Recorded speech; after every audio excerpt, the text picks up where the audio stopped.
Terlebih pada periode kedua Presiden Jokowi, Indonesia berubah menjadi negara otoriter yang populis. Demokrasi politik dan ekonomi yang terkandung sebagai substansi pokok demokrasi Indonesia kini berubah menjadi demokrasi yang sentralistik.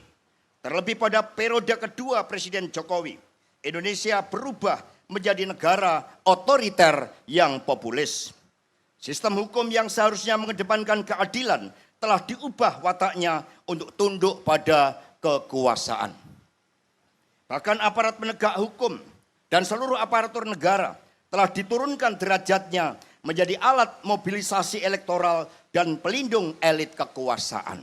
Ini yang terjadi pada pemilu 2024 yang lalu, maka di dalam Rakernas PD Perjuangan meminta maaf kepada seluruh rakyat Indonesia atas perubahan watak kekuasaan akibat ambisi kekuasaan.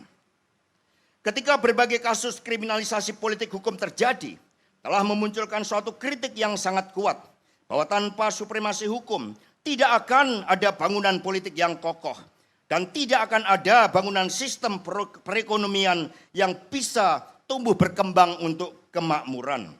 Sistem hukum yang berkeadilan adalah fondasi pokok.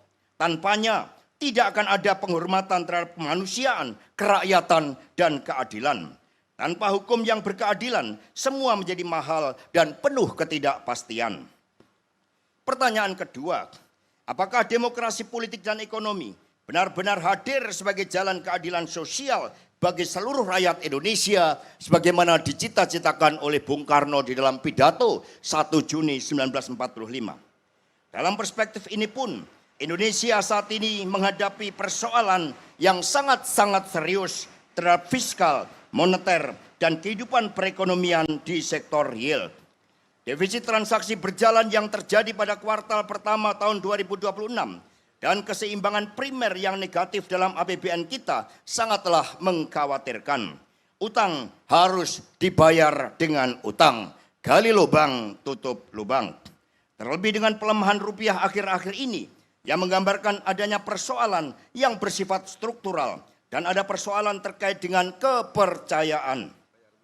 Usulan rekonsolidasi fiskal yang digagas PDI Perjuangan melalui tema Fiscal Resilience atau ketahanan fiskal ternyata masih diwarnai oleh berbagai bentuk belanja negara yang bersifat populis dengan harapan elektoral.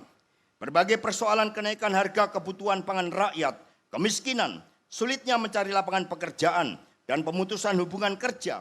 Download Tribun X sekarang, menghadirkan lokal menjadi Indonesia.